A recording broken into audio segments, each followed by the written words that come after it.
اللہ تبارک و تعالی نے انسان کو حواس خمسہ عطا فرمائے، 5 حواس، حس جس کو کہتے ہیں، کہ جن کے ذریعے سے انسان معلومات حاصل کرتا ہے، علم حاصل کرتا ہے، اپنی اچھائی اور برائی کو معلوم کرتا ہے۔ آنکھ کے ذریعے سے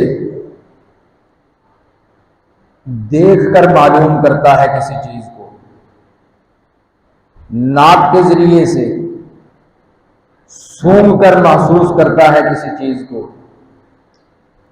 زبان کے ذریعے سے چکھ کر کسی چیز کو معلوم کرتا ہے کہ یہ کڑوی ہے، میٹھی ہے، ترش ہے۔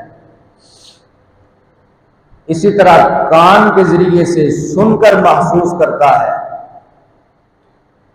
اور ہاتھ کے ذریعے سے اور جسم کے دوسرے اعضاء کے ذریعے سے کسی چیز کو چھو کر محسوس کرتا ہے۔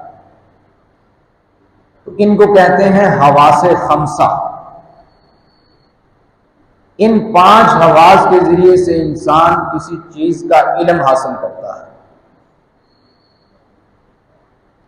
لیکن ایک وقت ایسا آتا ہے کہ یہ 5 حواس بھی جواب دے جاتے ہیں، ان کے ذریعے سے کسی چیز کا علم حاصل نہیں ہوتا۔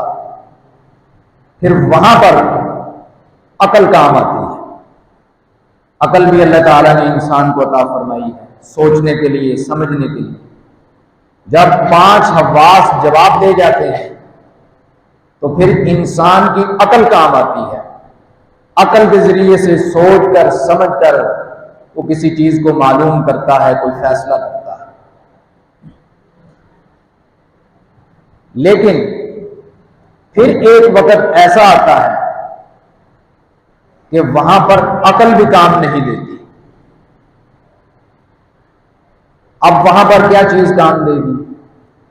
وہاں پر اللہ سبحانہ و تعالی کی وحی کام دے گی۔